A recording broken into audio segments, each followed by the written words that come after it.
వస్తున్నట్టుగా కనబడితే వాళ్ళని దేవుడు అనుకోవటం భ్రమ.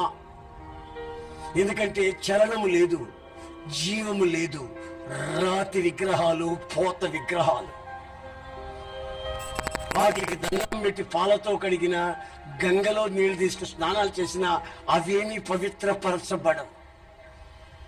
మనం కాదు దేవుళ్ళని అభిషేకించాల్సింది, మనల్ని ఆయన అభిషేకించాలి. దేవుడికి స్తోత్రం కలుగును గాక. హల్లెలూయా. మనం మానవ మాత్రం. మనల్ని ఆయన ప్రేమ చేత ప్రేమాభిషేకం చేయాల, ఆయన ఆత్మ చేత మనల్ని బలపరచాల, ఆయన కనికరపు ఆ యొక్క అభిషేకం చేత ఆయనలో మనం లీనమైపోవాలి. ఆయన మనల్ని అభిషేకించాలి కానీ మనం కాదు దేవుళ్ళని అభిషేకించేది. అంత తెలివి తక్కువ భ్రమ.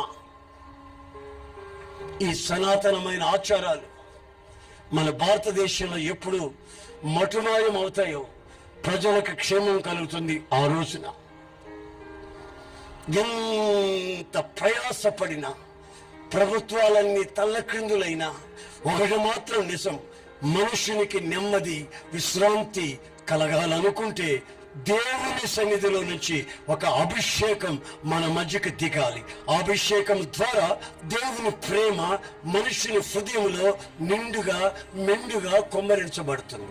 అప్పుడు మనిషిగా మారుతాడు, మానవత్వాన్ని ప్రదర్శిస్తాడు. గనుక దేవుని అభిషేకం